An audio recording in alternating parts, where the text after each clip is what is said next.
Hello, I am your host, Kathy Chester, and welcome to the Move It or Lose It podcast, a podcast about all things that move the mind, body, and soul. The Move It or Lose It podcast is for information, awareness, and inspirational purposes only. I am not a doctor, and I don't even play one on TV, so please consult your doctor before making any medical decisions. The views expressed by advertisers, guests, or contributors are their opinions and not necessarily the views of the Move It or Lose It podcast. Hello, welcome to another edition of Move It or Lose It. Today, my guest, I've been wanting to get on for a long time. So we've got Antonio Perez. Did I say it right? Yes, Perez. All right. Okay. Well, Antonio, I am so excited. I love you. This is my favorite TikTok star. And I did not want to go back on TikTok, but I did. And you were one of the first people that I met because I did not truly understand going back on TikTok that I could go on for so much informational things. And you were doing so much advocating for MS. So Yes. Thank you for being on, Antonio. I'm so excited to have you on. I'm excited. Thank you. You're welcome. I told you before that you have a great voice for a radio podcast. Yeah. Thank you. Thank you so much. It was once I wasn't able to do a lot of writing because of my hands, I realized that I talk endlessly. So podcasting was just natural, right? Yeah. So it was the thing to do. So I just really appreciate all that you do on TikTok, and I love to watch your videos. And if anybody does not know you and have not been on TikTok, get on and follow you because I love the way that you so honestly share about your days, your bad days, your good days, and the questions that you give out that you're like, I don't know what's going on right now, but I'm numb all over or nothing's working. I can't button this. I can't do this. I had a terrible MRI. I mean, you're really raw and honest about the crap of the everyday MS stuff. And you're really honest about, does anyone else have this? Can someone help me and answer a question? And I love that you are really open with that. And so talk to me a little about Antonio. Go ahead. I've been told I'd be too open about it, but I think that's good that I'm as open as possible. So others can I guess find a similarity with me. Yeah, I love that. And we're always going to have the haters. Yeah. And I just say, forget those people. I mean, I get people on that, will criticize things that I say or do. And I just say, well, then don't listen. You don't have to listen, but you do the same that I do. And my hope is that I'm able to reach someone that may never hear or ask the questions. And that's all we can do. And so I think you do a wonderful job at that. And I love it. You bet. I recently did a news station interview for WXYZ here in Detroit, and I had a lot of people with MS complaining that I'm saying too much, and I never got that hostility or negativity from other MS warriors until that day. I was like, wow. By it. Yeah, I'm sorry that happened. I didn't know that. I must have missed. Did you talk about that on TikTok? Yes, I think this was I missed that. May or March. Okay. That's really frustrating. I'm sorry about that. Yeah, it made me feel like, oh, maybe I'm not doing enough. Maybe I've been diagnosed for a year. Maybe I'm doing too much and think it's all in my head. I don't know. Yeah, I remember jumping in and out. Like we talked about before the interview, I've had it for so long that there were times early on when you just didn't talk about it. It was just something really, Antonio, we would be afraid that our kids would be taken away. We weren't allowed to talk about it at all. So it was just this hush. And there would be times when I would share with, advocating back then would be in the infusion center, I would talk to newly diagnosed patients. And so the nurse or the doctor would say, Kath, are you feeling strong enough today? Would you be willing to talk to one of our patients that are in there newly diagnosed? So that would be kind of ways you would advocate, or you would lead a support group, things like that. And oftentimes that would happen. You know, someone would say, like, well, where do you get off sharing this stuff? And so you'd be like, I'm just trying to help. And Yeah. so I think that there is, you know, here we're not well, but we're trying to give support. And you also then have to have this thick skin as well. And so emotionally, we know that multiple sclerosis has the highest number of any of the autoimmune diseases of depression and anxiety. And you go out to try to give support and try to spread awareness. And yet we're trying to battle depression and anxiety ourselves and have thick skin. So when people say, like, what are you doing talking about that? You don't have any room to talk. And it's like, okay, thanks. Yeah. So I'm proud of you for just pushing through that and just continuing to keep moving and spreading the word. Yes, of course. I just found out recently that MS is the most highest suicidal rate. I didn't know that up until Yeah. like weeks ago. Yeah. It's crazy, isn't it? Yeah, it's kind of sad, but yeah. Yeah. And you can see how, because of the lack of information and I know that you're starting to see this now. You were diagnosed in 2022. Yes. So before we go into this, I want to backtrack a little bit. So you were diagnosed not long ago at all. Talk to us about people that don't know you. What was life like prior to diagnosis? What were some of your dreams and hopes that you wanted to do prior to that? Before I was diagnosed, I was in school called Sabre San Antonio Board of Real Estate to get my real estate license. Unfortunately, I had to put that on pause because of my diagnosis. And I did some modeling campaigns. I really enjoyed that. I also did some professional drawing, stuff like that, but I no longer can do that anymore because of my MS. And with that, you got tremors in your hands, right? Yeah, So unable to do any writing. Now, how yeah. about the modeling? You're still pretty good looking. Thank you. Yeah, I do it now for, I guess, more of a hobby on my Instagram and not more of a career, if that makes sense. Absolutely. Yeah, it gets exhausting. So Yeah. when you found out, how fast did you start feeling symptoms, or before then? Did you start feeling symptoms before you were diagnosed? Did you think, what's going on? What is this? I kind of had a feeling my diagnosis would be MS in May of 2021. I was like, Okay. probably in my head. My partner How at did the you know? I guess I looked at like the symptoms that were happening to me and it was correlating with everything. I told my partner and he unfortunately my ex-partner and he unfortunately told me it's all in your head. Don't bring it into existence. Don't speak about it. You're healthy.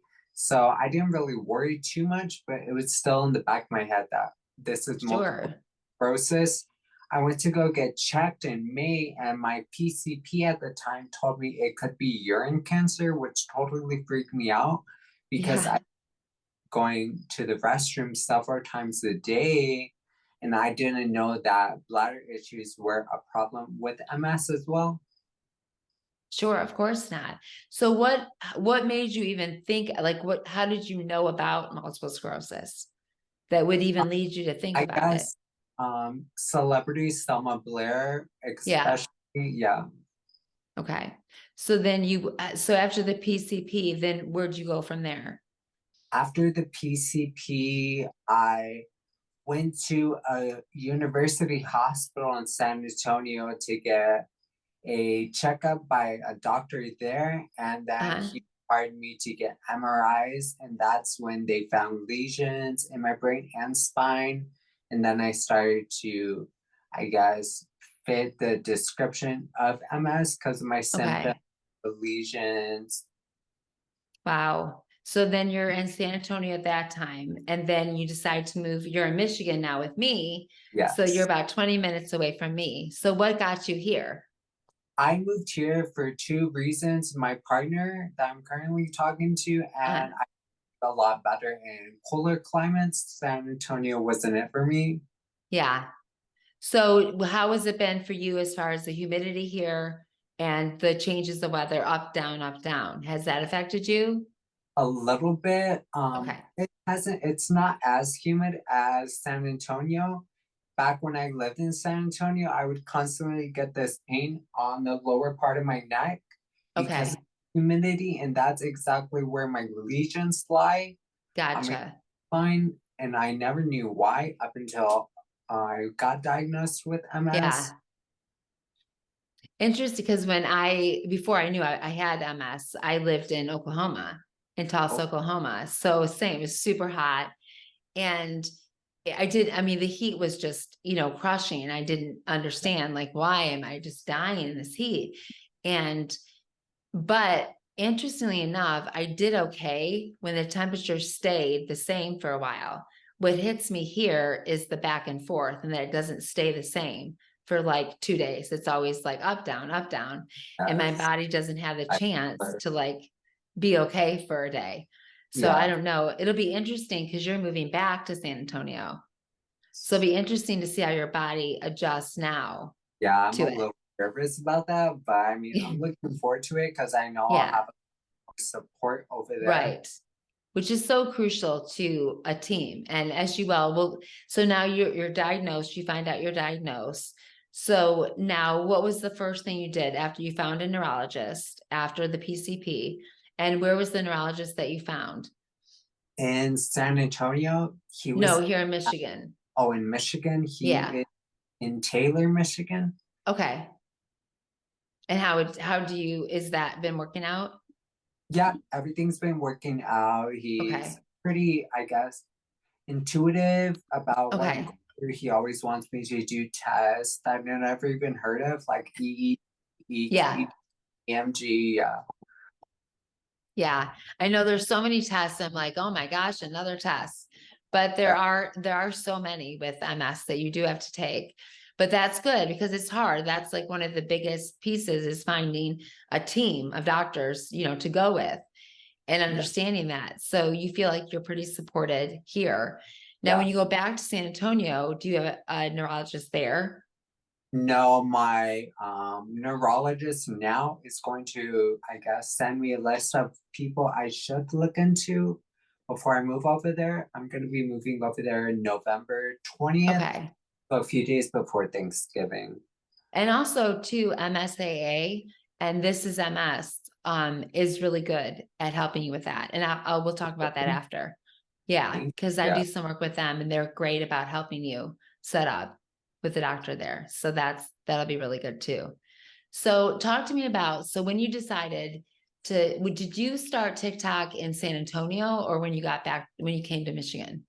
No, I started in San Antonio. I was actually starting TikTok to be a dancer, and then I got Uh, diagnosed, and that's when my journey with MS started on TikTok back January 8th, 2022 to be precise.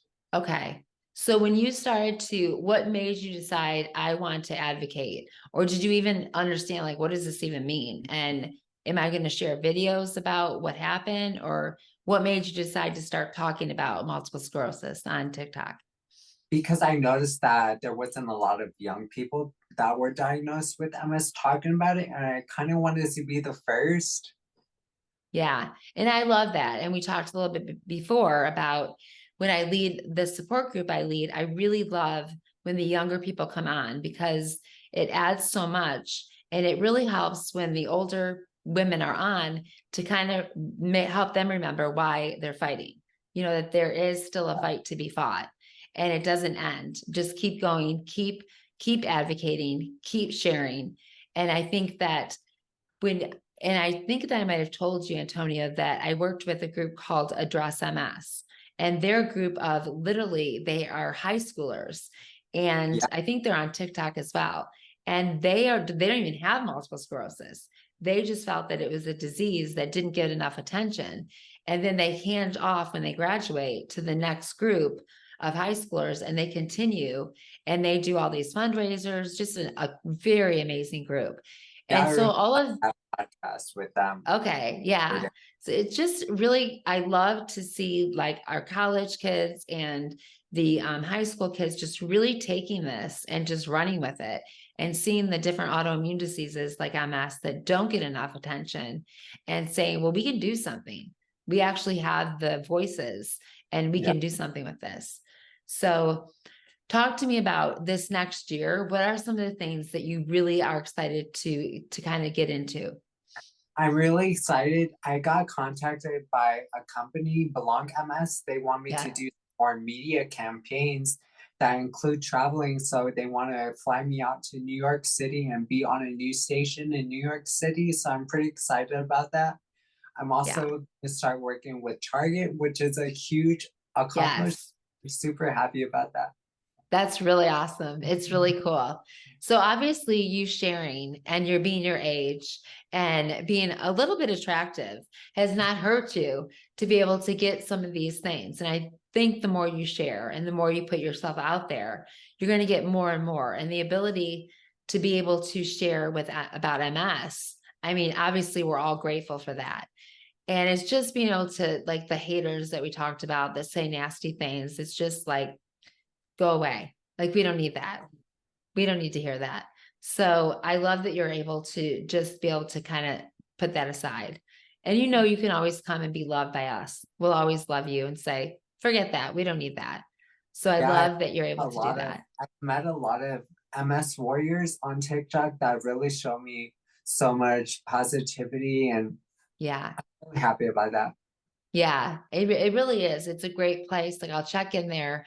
I was away like for about 5 days with my husband, and I came back and it was really cool because I came on and just said, "Hey, I apologize. I don't have as many followers as you do, Antonio. I just started." So, but I loved that people weren't like mad. They had asked me to join in, in a TikTok, discussion. I was like, I'm really sorry. I didn't mean to miss it. I was gone. And nobody's, mad, or, everybody understands that we're busy. We've got things going on and stuff like that.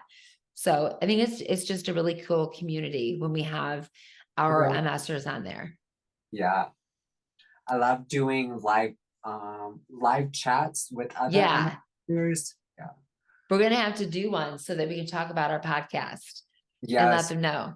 That'll be Yeah. fun.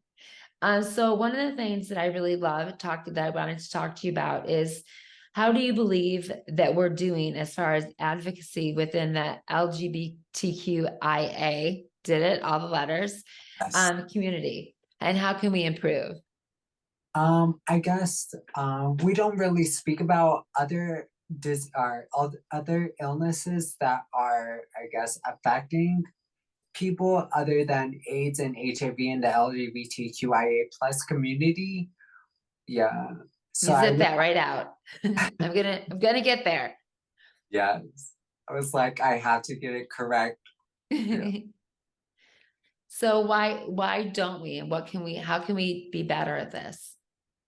I guess doing more, I guess, advocating and more events for other illnesses, not just HIV, STDs, and AIDS, because Right, there's like a huge community out there that isn't speaking about other illnesses like MS. right. I'm probably the first person with MS that I've seen that is also gay, if that makes sense.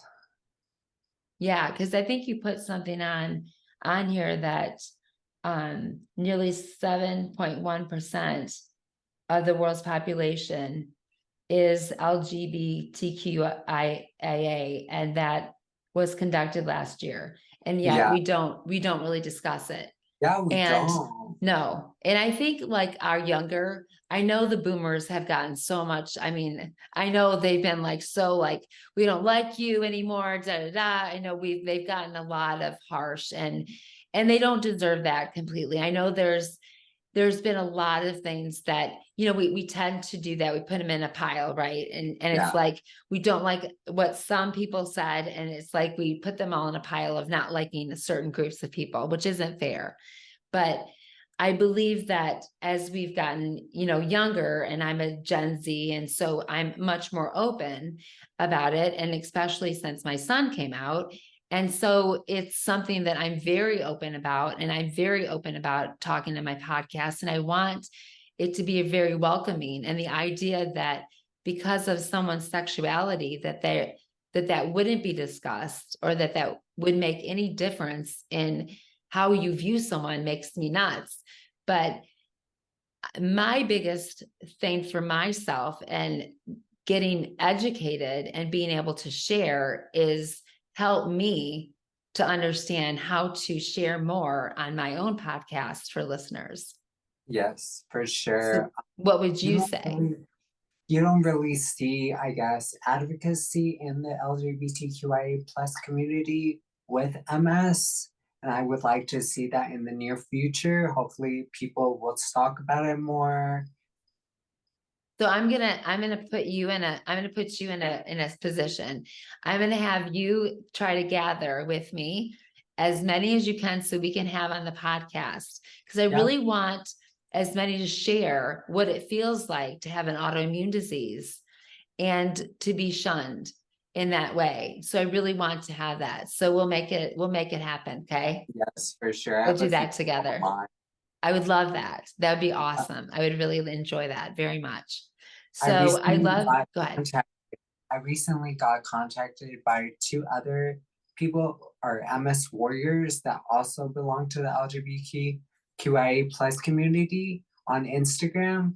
And I guess they were looking for an outlet from me, or some positivity about what they're going through. So Yeah, I love to. let's do it for sure. So a couple other things I wanted to talk about is one of the things I loved is some of the messages that you give out. What do you think what was the most difficult message you've ever had to really talk, or the thing that you shared on TikTok or another venue that you really had to share? One that was not accepted well, and the other that was accepted really well with open arms, if that makes sense to you. So the one first, sorry, I keep getting brain fog. Are The you first kidding? We're good. We're together on that. the first thing that I guess took me back was the constant negativity from other MS warriors on a show I was recently on in Detroit. It kind of made me feel like, oh, maybe I've only been diagnosed for a year. Maybe I don't know that much. Maybe I shouldn't be doing this because I've only been diagnosed for so little. And then I I guess, hate that for you. yeah, it kind of hurt my feelings just a Yeah, bit. I'll be honest, yeah. that And stinks. the other thing that I have found very, I guess, helpful on my social media would probably be talking about my MS. When I was very first diagnosed back in January of 2022, I was very afraid to speak about it, but I got so much love and support. I've gained so much followers because of it, and I'm very happy that I actually spoke about it. Yeah. When I looked at yours, I was like, holy cow, this boy has a ton of followers, like he is. But I just love the way you so honestly and raw just share. Like you don't, like you just do it and share. I think so much about it before I go on. I'm like, okay, breathe, think, breathe. And I can just go on my podcast and do whatever. But when it comes to like TikTok, I'm like, okay, big breath. I get so nerved up about it. And then when I have to do it when I'm doing something, but like I would do with you, I have to like think like, okay, camera there, and I never do it right. And I get so much help. They're like, push that button. I'm like, I don't know. I did it wrong. So it always makes me laugh. I'm like, why do I struggle with this so much?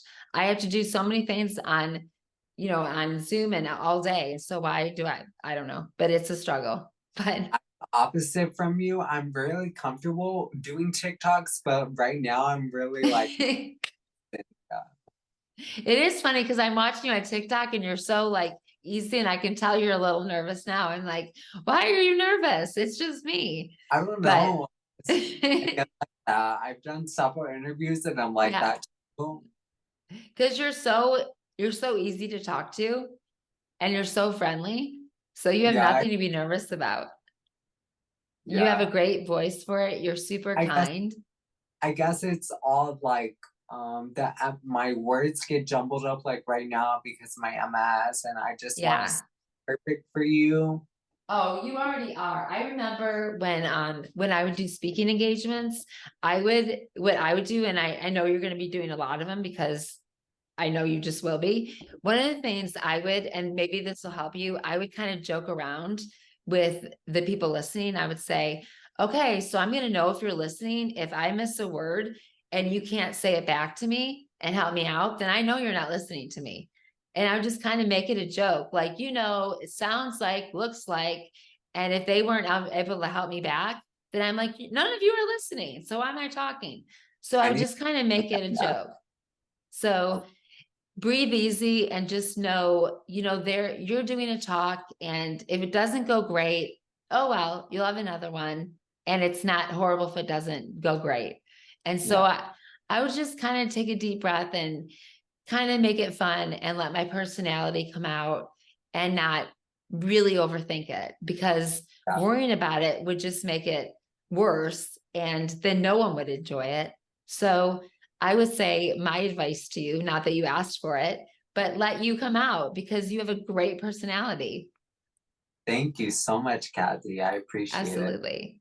Absolutely. So here's my one of my last questions to you is, if what message would you leave your listeners? So if you could say the one thing you would give, advice or one message you would give, what would that be? I guess it doesn't matter your age range with MS. Go ahead and speak about it and bring as much support and advocacy you can, because there isn't as much as there should be. I love that. I love that. So, Antonio, if people want to get a hold of you just to give you some love, or they want to hear what you have to say or have you on an interview, where can they get a hold of you? And So this will you be on the bottom of the show notes as well. Okay, you can find me on TikTok at MS Warrior Antonio, along with Facebook at MS Warrior Antonio. And my Instagram is more of my modeling site, so photos, but you could also find me on there at Antonio Perez. All right. So I will have those on the bottom of the show notes. So go ahead and stay on. And so, guys, I hope you enjoy this interview and expect to have another one with Antonio. We'll have him on. And I can't wait to do this next one that we're talking I'll be about. less nervous next time. Yeah. Don't worry, you did great. Don't even worry about it. You did great. So really, I just am so excited to have had you on and just really share about who you are. And we're going to have lunch before you leave to go back to San Antonio. Sure. But I have family there too, so I'll just have to come there and see you. And Yeah. it was any final thoughts that you want to share about things that you're doing coming up with TikTok? I know you've got this traveling thing with Belong MS, Yeah, I'm which is really nervous awesome. about that traveling opportunity, being on the news station in New York City. I guess I've dreamt of that, but I've never thought it would be a thing for me, especially Right. because of my MS. But yeah, You're going to do great. That's going to be thank you so awesome. I'm much. excited about that. Well, make sure that you give some feedback about this interview today and wait for it to come on. Don't forget, when it comes on, it'll be on anywhere you listen to your podcast, also on YouTube. So you'll be able to see it on YouTube. So have a great day, guys. Thank you, Antonio, so much for being on this podcast today. And hold on 1 minute and I'll be able to talk to you. So have a great day, guys. Talk to you guys soon. Well, thank you so much for joining us today on Move It or Lose It podcast, where you can again find us every Tuesday, and also wherever you like your podcast, whether it's Apple, Spotify, Stitcher. Join us on that, and we can't wait to see you again. We're going to have a lot of exciting guests and working together. And as always, you'll hear us say at the end of every podcast, we are stronger together. So let's do it. Let's become stronger together. Have a great day.